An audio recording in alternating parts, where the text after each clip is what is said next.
I never thought I would be driving through the dark morning streets of Calgary at 5 a.m., but when you can't sleep, sometimes you just do things without thinking. I'm 67 years old, and sleeping had become hard for me. My mind had been worried for weeks about my granddaughter, Emma. Something felt wrong. I couldn't figure out exactly what it was, but I worked as an emergency room nurse for 30 years, and I learned to trust my feelings when something seemed wrong with children. Emma had just turned 12, and I was planning to give her a birthday present later that day. It was a beautiful art set with really good brushes and colored pencils. Emma was born deaf, and she found that art was her way of talking to the world. Her drawings were amazing, full of feelings and life that sometimes made me catch my breath. But lately, when I saw her, something in her eyes looked sad. That bright, happy look she usually had seemed to fade away. My son Michael worked very long hours as a truck driver, often working 16 hours at a time to earn enough money. After his wife Rachel died in a car crash 4 years ago, he felt lost and had a hard time being a single parent. Then he met Kyle. At first, Kyle seemed like a big help. He seemed confident and successful. He was a real estate agent with a nice house in the suburbs. He came into their lives like a hero, offering them a stable home when Michael really needed it. They got married 8 months ago, and Emma and Michael moved into Kyle's house. I had my worries from the beginning. Something about Kyle's smile never seemed real, especially when he looked at Emma. But Michael was so thankful and so relieved to have found someone that I kept my worries to myself. Maybe I was just being too protective as a grandmother. Maybe I was seeing problems that weren't really there. But then the visits became less frequent. Michael always had an excuse when I called. "Emma's already asleep, Mom. You know she goes to bed early on school nights." Or, "She's helping Kyle's nephews with a project. They're really getting along well." Always an excuse. Always a reason why I couldn't see my granddaughter. 3 weeks ago, I insisted on visiting on a Sunday afternoon. Emma answered the door, and what I saw made my heart hurt. She had lost weight. Her clothes hung loose on her thin body, and there was a rash on her arms that looked red and sore. When I asked her about it in sign language, she just shrugged and signed back that it was nothing. But her eyes, those expressive brown eyes that usually danced with happiness, looked empty. Kyle appeared then, all smiles and white teeth, explaining that Emma had been having some allergy problems. "Nothing to worry about, Margaret. We've got it under control."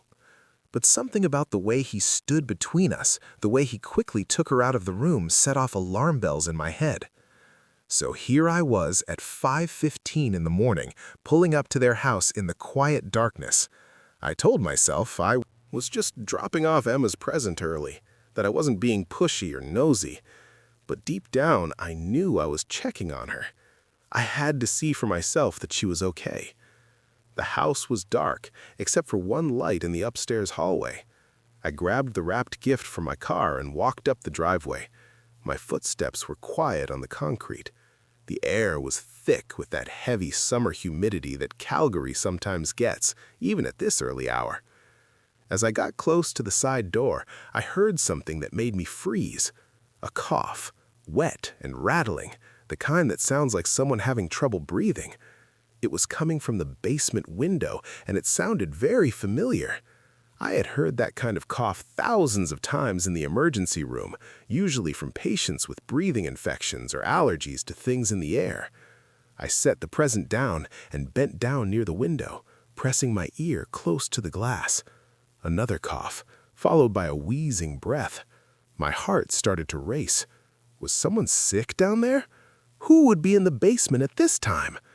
The window was at ground level, covered with a metal cover. I could barely see anything in the darkness below, but as my eyes got used to the dark, I saw movement. Someone was down there. Someone small. My hands were shaking as I pulled out my phone and turned on the flashlight, shining it through the metal cover. What I saw made my blood run cold. Emma, my granddaughter, was lying on a thin, stained mattress on the concrete basement floor, surrounded by cardboard boxes and storage bins. She was curled up in a ball, her small body shaking with another coughing fit.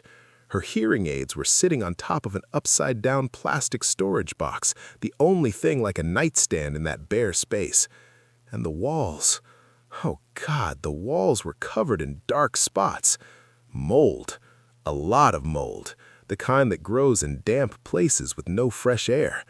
I felt like I'd been punched in the stomach. This wasn't a bedroom. This was barely a place to keep things. This was where you stored Christmas decorations and old furniture, not where you kept a child, not where you kept my granddaughter. I ran to the side door and pounded on it, not caring if I woke up the whole neighborhood. After what felt like forever, but was probably only 30 seconds, I heard footsteps. Kyle opened the door. His hair was messy from sleep, and he was wearing expensive silk pajamas. His face showed surprise, then annoyance, and finally fake politeness. "Margaret, it's 5:30 in the morning. Is everything all right?" "Let me in." My voice came out harder than I meant, but I was past being polite. "Right now." He stepped aside, probably too shocked by my tone to argue. I pushed past him and headed straight for the basement door. He followed, his voice sounding defensive. "What's this about? You can't just barge in here. Where does Emma sleep?" I asked, my hand already on the basement doorknob. "What?" "She sleeps downstairs. We've set up a nice space for her." I pulled open the door and turned on the light switch. The basement stairs led down into a dimly lit space, and the smell hit me right away. Musty, damp, the unmistakable smell of mold. I went down the stairs quickly. My nurse training took over, noticing every detail. The basement was unfinished. Concrete walls, pipes showing, no windows except for the small ground-level ones that barely let in any natural light. Most of the space was filled with storage. Boxes stacked carelessly, old furniture covered with sheets, paint cans and tools scattered around. And there, in the far corner, was Emma's room. A thin mattress on the floor with no bed frame, no proper bedding, just a worn blanket that looked old. Her hearing aids on the storage box, a small pile of clothes in a cardboard box. And on the wall behind her mattress, she had taped up drawings, dozens of them. Colorful pictures that stood out against the gray, moldy walls. Pictures of flowers and butterflies, of sunshine and birds. Pictures of the world she wished she could be living in. Emma was sitting up now, squinting at me in the dim light. Her face looked confused and scared. Without her hearing aids, she couldn't hear the noise upstairs. I quickly went to her side, kneeling on the concrete floor. Up close, she looked even worse than I thought. Her skin looked grayish, and that rash on her arms was definitely caused by the mold. The cough I'd heard earlier had left her chest heaving as she tried to breathe. I pulled her into my arms, feeling how thin she had become. I could feel her ribs when I held her. She was trembling, and I realized it wasn't just from being woken up suddenly. It was cold down here. In the middle of a Calgary summer, this basement was damp and cold. Kyle had followed me down, and his presence behind us made the space feel even smaller. "She's fine down here," he said, his voice tight. "She doesn't need much space. She's deaf, so it's actually better for her. It's quieter, no distractions." I slowly turned to face him, still holding Emma. "This is an unfinished basement. It's cold, it's damp, there's mold growing on the walls. This isn't a bedroom. This is barely a place to keep things." "You're overreacting. Emma's perfectly healthy." "She has a breathing infection. Look at her, she's wheezing. That rash on her arms is caused by the mold. This is making her sick." I stood up, putting myself between him and Emma. "Where's Michael?" "He's asleep upstairs. He worked a double shift yesterday. He won't be up for another few hours." Kyle crossed his arms, his jaw tight. "And before you go waking him up and causing drama, you should know that Emma is fine with this arrangement. She actually prefers it down here. It's her own space away from the noise of the house." The nerve of that statement, the cruelty of it, took my breath away. He was using my granddaughter's disability as an excuse for treating her badly, as if being deaf meant she deserved less, needed less, as if being alone and cold and breathing in mold were somehow good things instead of abuse. Emma prefers this? I turned and gently tapped Emma's shoulder to get her attention. She had reached for her hearing aids, fumbling to put them in with shaking hands. When they were in place, I signed to her. "Do you like sleeping down here?"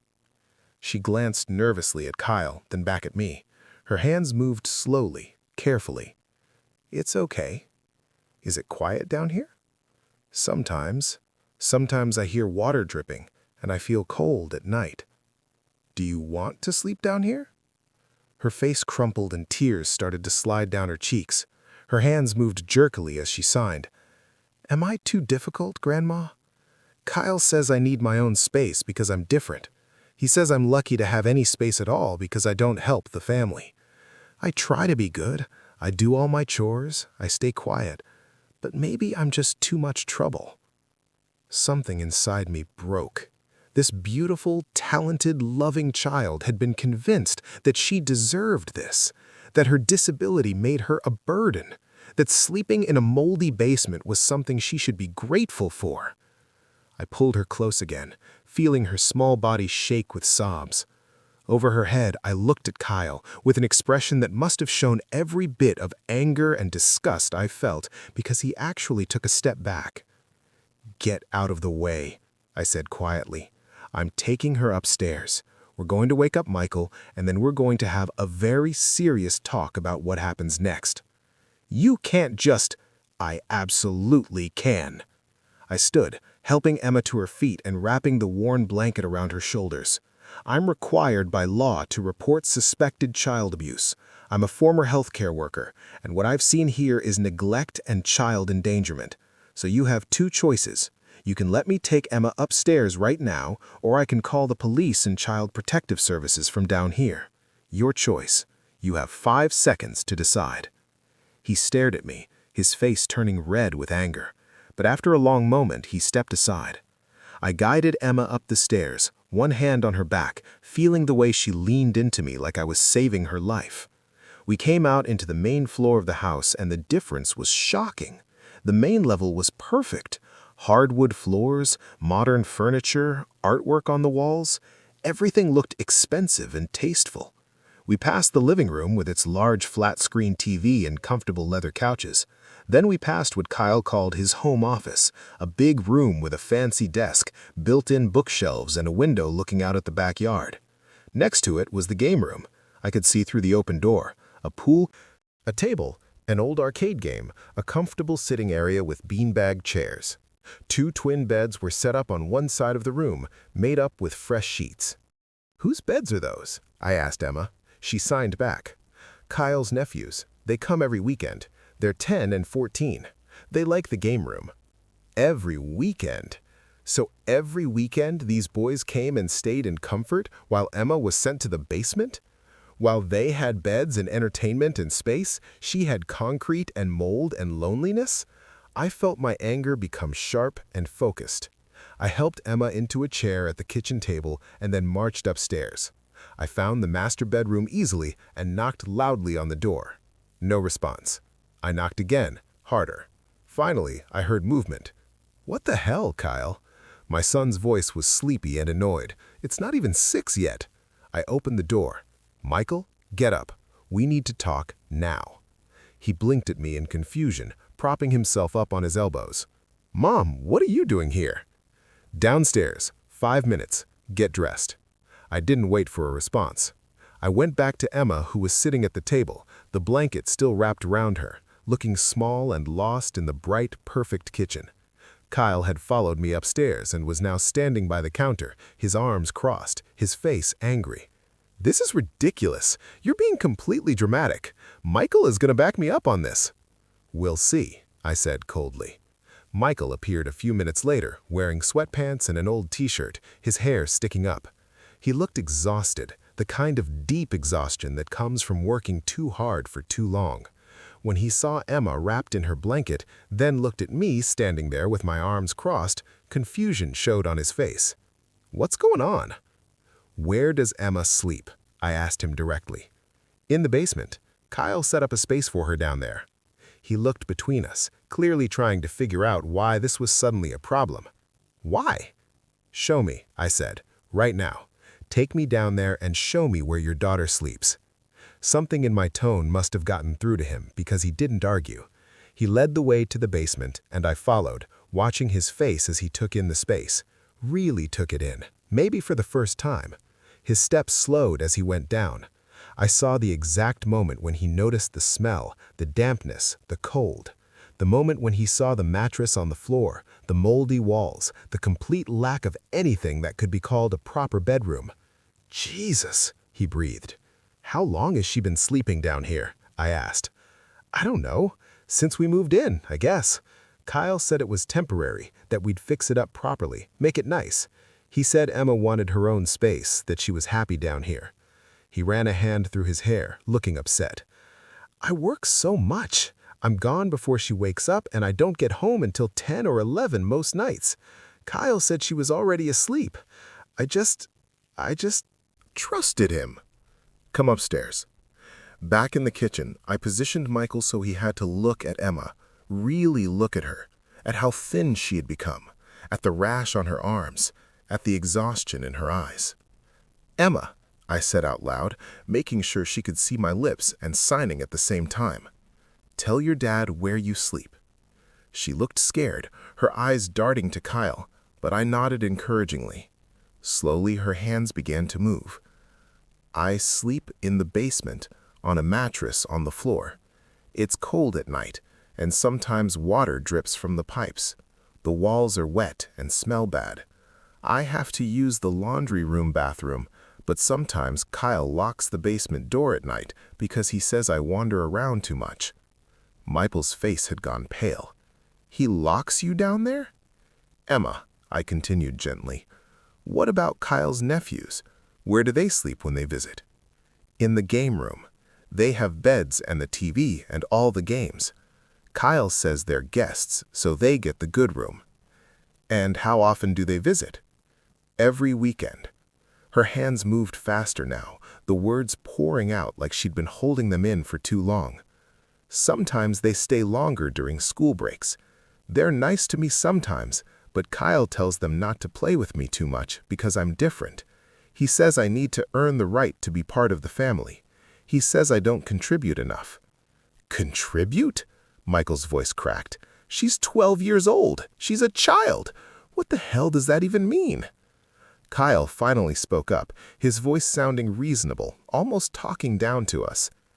Michael, you know how hard it's been adjusting to having Emma full-time. She requires a lot of attention. She needs special accommodations. The basement arrangement just made sense from a practical standpoint, and she never complained about it.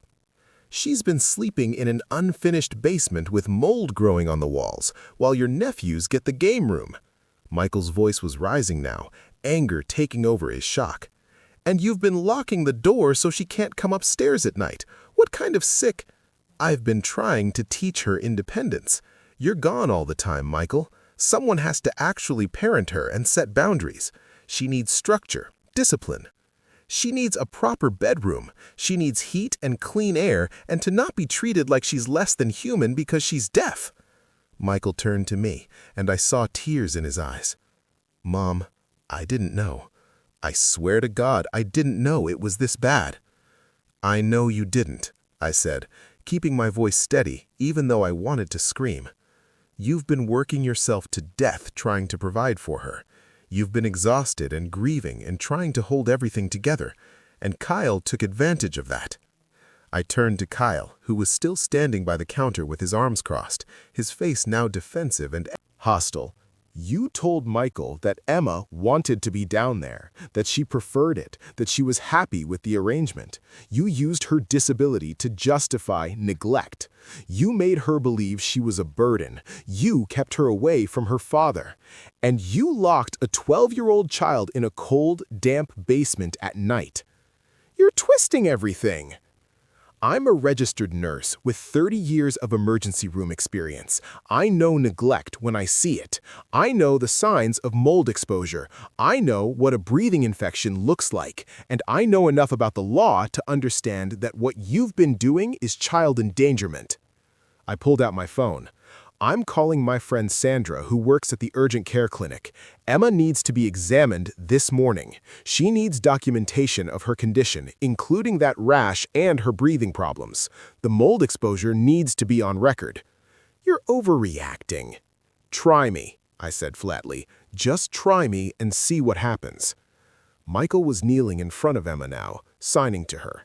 Even without understanding sign language fluently, I could see the desperation in his movements, the way he kept touching her face, her arms, checking her over like he couldn't believe what he'd let happen. Emma was crying, and so was he. I made the call to Sandra, explaining the situation in medical terms. She told me to bring Emma in immediately, that she'd make sure everything was documented properly. When I hung up, Kyle was standing by the window, his jaw clenched. "This is going to look bad for you too, Michael," he said. "You're her father. You're the one who's supposed to protect her. Child Protective Services is going to wonder how you didn't notice your own daughter living like this." It was a mean thing to say, and I saw it hurt. Michael flinched, but I stepped in before he could spiral. "Michael didn't know because you actively hid it from him. You manipulated his work schedule. You lied about Emma's whereabouts and her condition. You kept him away from his daughter." I moved to stand next to my son, but he knows now, and he's going to do the right thing. Michael stood up, and I saw something shift in his expression. The shock and guilt were still there, but underneath it I saw strength, the same strength that had gotten him through Rachel's death, that had kept him working brutal hours to support his daughter. "Emma's not staying here another night," he said. "Mom, can she stay with you?" "Of course, she can stay as long as she needs to." "Like hell she is," Kyle snapped. "This is still my house. I'm still her legal step-parent. You can't just take her." "Watch me." Michael's voice was quiet, but it had an edge I'd never heard before. "You've been abusing my daughter, neglecting her, making her feel like she's worthless. That ends today." "I never abused her. I never hit her. I gave her a place to sleep." "You gave her a concrete floor in a moldy basement, while children who aren't even yours got proper beds," I said. "That's neglect. That's emotional abuse. That's using her disability as an excuse to treat her badly. And if you think any judge or Child Protective Services worker is going to see it differently, you're delusional." The argument continued for another 20 minutes. Kyle went back and forth between defensive excuses and outright hostility, but I'd made my position clear, and Michael was finally seeing the situation for what it was. Emma was going home with me today, right now. I helped Emma pack her few belongings into a bag while Michael went to get dressed properly. The entire time, Kyle stood in the doorway, throwing out threats about custody battles and lies about us. I ignored him. I had dealt with angry family members in the emergency room for 3 decades. I knew how to keep my cool under pressure. By 7 in the morning, we were in my car. Emma was in the back seat, still wrapped in that worn blanket, clutching a paper bag filled with her clothes and her art supplies. The art set I'd brought for her birthday was on the seat next to her, still wrapped, a small, bright spot in an otherwise dark morning. Michael followed us in his truck. We went straight to the urgent care clinic where Sandra was waiting. She took Emma back immediately, and while I sat in the waiting room with Michael, he finally broke down completely. His shoulders shaking, hands covering his face, making sounds like his heart was being ripped out. "I failed her," he kept saying. "I failed Rachel. I failed Emma. What kind of father doesn't notice his own daughter is being abused?" I put my arm around him. This man who was my son, but who suddenly seemed so young and lost. "You were lied to. You were manipulated. Kyle took advantage of your grief and your exhaustion and your trust. That doesn't make you a bad father. What makes you a good father is what you're doing right now. You're standing up for her. You're protecting her. You're making it right.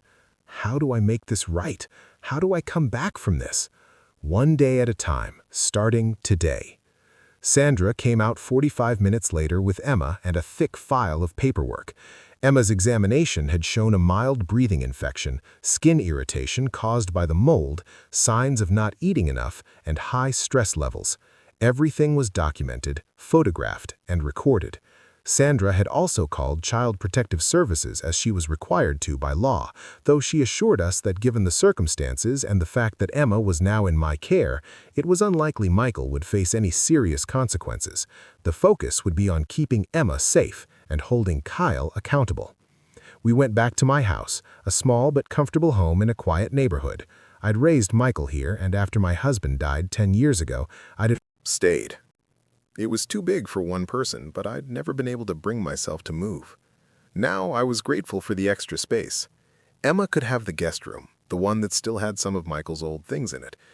It wasn't fancy, but it had a proper bed, a window with curtains, and no mold. Emma had barely said anything since we'd left a clinic, signing only when directly asked a question. She seemed shocked, unable to quite process everything that had happened. I made her a proper breakfast, scrambled eggs and toast with jam, and watched her eat. She was so thin, too thin. Her clothes hung off her body, and I could see her collarbones too clearly. Michael sat with her, trying to communicate in the basic sign language he knew. He'd learned some when Emma was younger, but he'd gotten rusty. Now he seemed frustrated by his inability to fully say what he needed to say. He kept signing sorry over and over, his movements clumsy and desperate. Emma reached out and took his hand, stopping his frantic movements. She signed slowly so he could understand. "It's not your fault, Dad. Kyle was mean to you, too." That broke him all over again. Over the next week, things moved quickly. Michael filed for divorce immediately, saying Kyle had endangered a child and requesting full custody of Emma. He also filed for an emergency protective order against Kyle, which meant Kyle couldn't have any contact with Emma. I'd connected him with a family lawyer friend who specialized in cases involving child welfare, and she was handling everything with fierce skill. Child Protective Services did conduct an investigation, but as Sandra had predicted, it quickly became clear that Michael had been a victim of manipulation rather than someone who willingly let neglect happen. The investigation shifted focus to Kyle, and what they found was damning. Neighbors reported that they'd heard Kyle yelling at Emma, calling her stupid and useless. Emma's school counselor said that Emma's grades had dropped a lot over the past 6 months, and she'd seemed increasingly withdrawn. The physical evidence from the house, including photographs of the basement and the mold growth, spoke for itself. Kyle tried to fight the divorce, tried to claim that he'd been a loving step-parent and that I had turned Michael against him, but the evidence was overwhelming. The medical reports, the photographs, Emma's testimony given through a sign language interpreter in family court, the testimony of neighbors and school staff. His own nephews even confirmed that Emma had been kept in the basement while they had stayed in the game room. The divorce was finalized within 3 months, which was very fast by Canadian standards. Michael got full custody of Emma, obviously.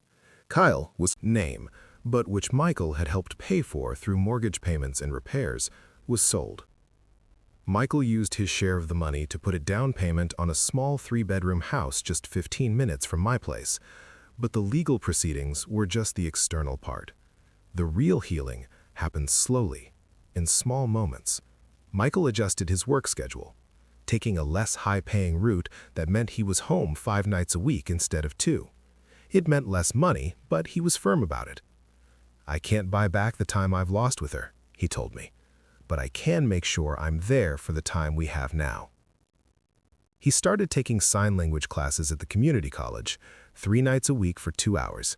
He sat in a classroom with other adults, learning to sign. He practiced with Emma constantly, signing at dinner, signing during their evening walks, signing while they watched TV together. His movements were still awkward and slow, but he was improving, and more importantly, Emma could see that he was trying, that she was worth the effort. They moved into their new house 6 months after that horrible morning in Kyle's basement. It was small but sunny, with a bedroom for Emma that had big windows and a closet for all her art supplies. Michael let her pick out the paint color, a soft lavender that made the room feel calm and peaceful. They hung her drawings on the walls, dozens of them, transforming the space into a gallery of her inner world. I helped them set up the house. On moving day, I found Emma standing in her new bedroom, just looking around with an expression of wonder. I tapped her shoulder, and she turned to me, tears streaming down her face. "What's wrong, sweetheart?" Her hands moved slowly. "Is this really mine? All mine?" Yes, baby, all yours. And I can stay here? I don't have to go back to the basement? I knelt down so we were eye level, taking her hands in mine. You're never going back there. You're never sleeping in a basement again unless it's a finished, warm, safe basement that you chose.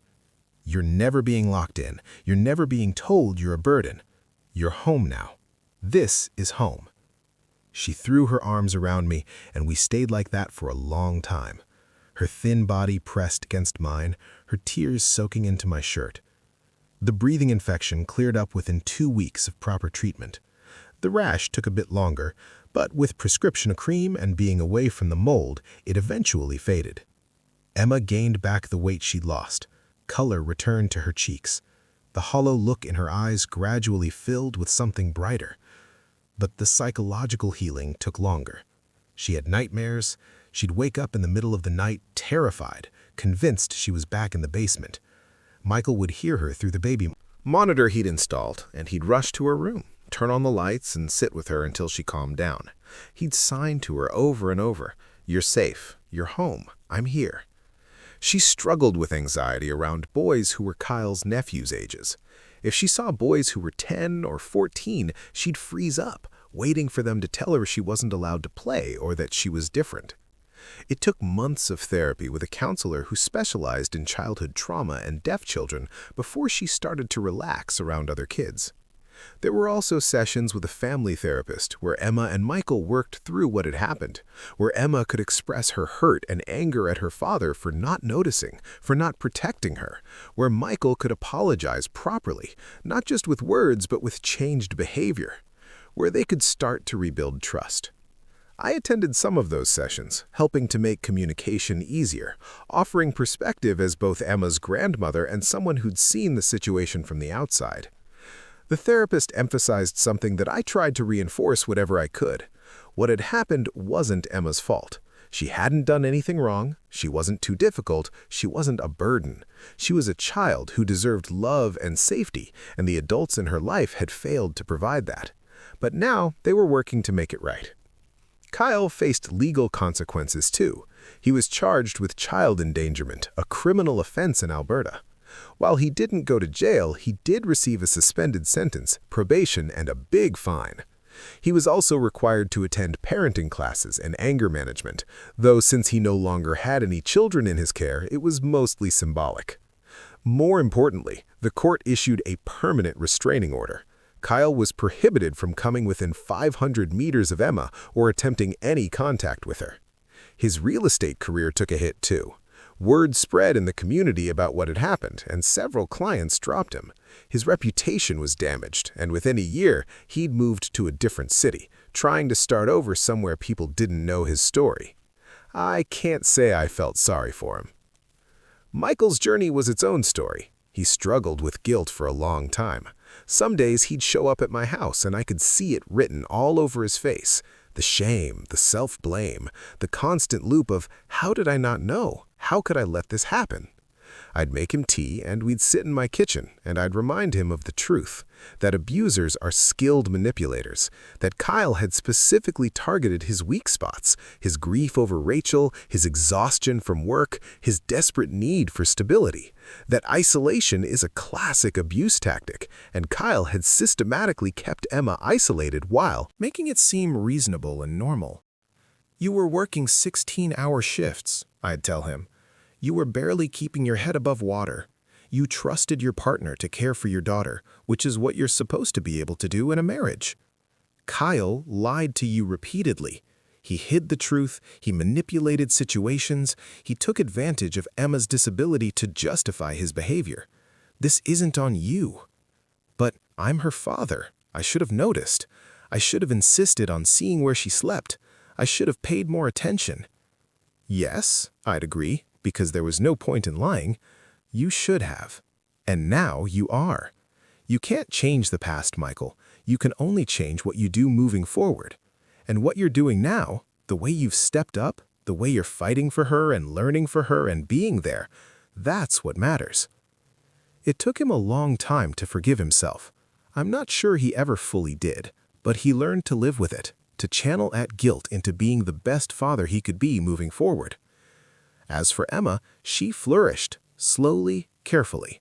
Like a plant that had been kept in the dark finally brought into sunlight, she began to bloom. Her artwork became even more vibrant. She joined an after-school art program for deaf and hard-of-hearing students, where she finally found peers who understood her experience. She made friends, real friends who came over to the house and stayed for dinner and signed with her, and didn't treat her like she was difficult. Her grades improved. Her teacher reported that she was more engaged, more confident, more willing to participate. The hollowness in her eyes was replaced by curiosity and joy. She started to laugh again, a sound I'd almost forgotten. She couldn't hear her own laughter, but she could feel it, and watching her throw her head back and giggle at something silly Michael had signed was like watching a miracle. One evening, about a year after everything had happened, I was over at their house for dinner. It was a Sunday, and we'd made it a tradition to have Sunday dinners together.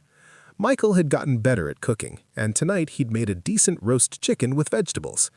Emma had made a salad, carefully chopping cucumbers and tomatoes, her hearing aids in place so she could listen to music while she worked. We were sitting around the table, Michael signing enthusiastically about something that had happened at work, Emma signing back with corrections to his grammar, both of them laughing.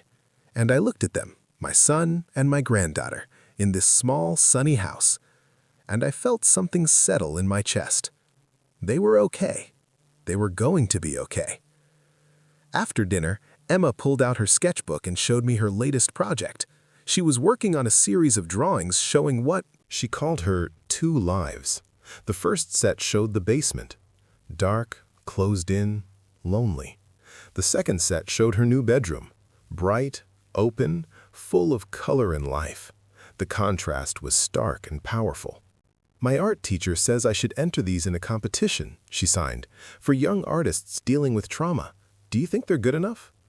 I looked at the drawings, at the raw emotion captured in every line and shade, at the journey from darkness to light, at the resilience and strength of this remarkable young girl.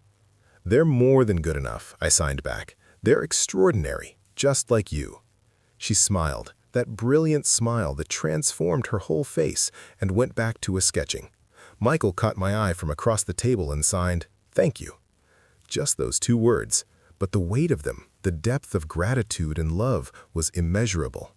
I signed back, "Family takes care of family," because that's what we do. That's what we're supposed to do. We protect each other. We stand up for each other. We notice when something's wrong, even when it's hard, even when it's inconvenient, even when it means confronting difficult truths about people we thought we could trust. I thought about that morning, driving through the darkness at 5 a.m., following an instinct I couldn't quite name.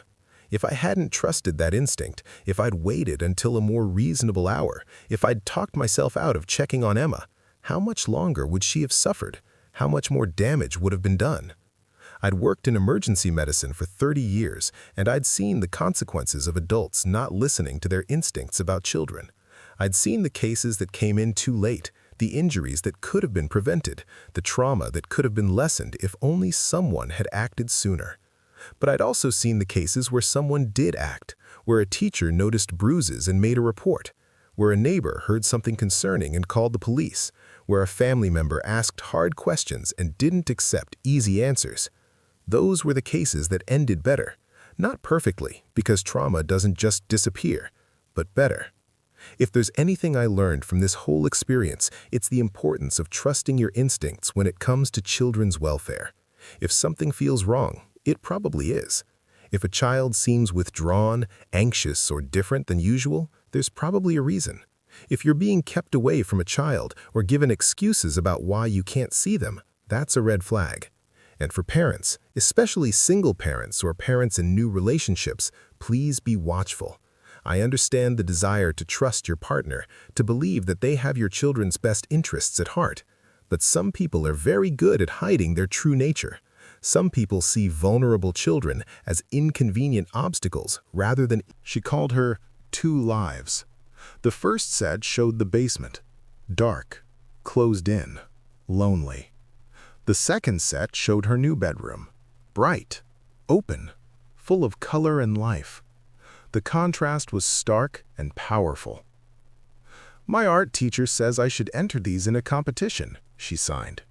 For young artists dealing with trauma, do you think they're good enough?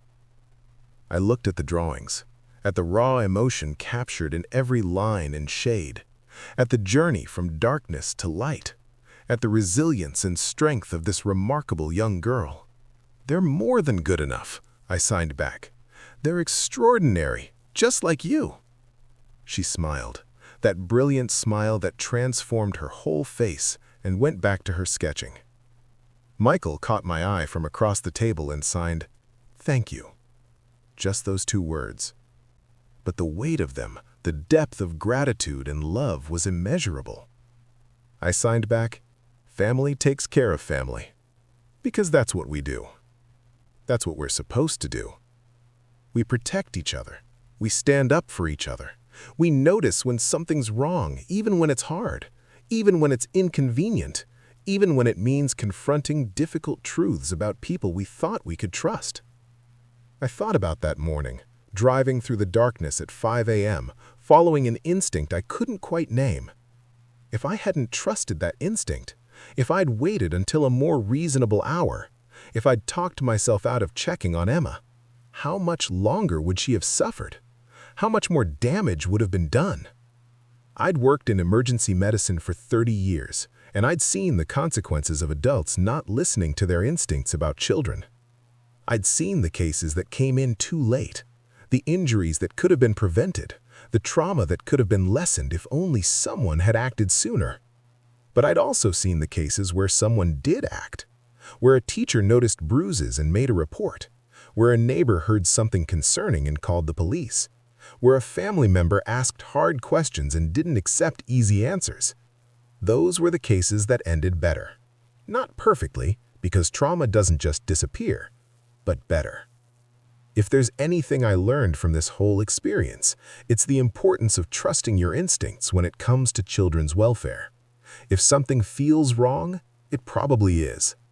If a child seems withdrawn, anxious, or different than usual, there's probably a reason. If you're being kept away from a child or given excuses about why you can't see them, that's a red flag. And for parents, especially single parents or parents in new relationships, please be watchful. I understand the desire to trust your partner, to believe that they have your children's best interests at heart, but some people are very good at hiding their true nature.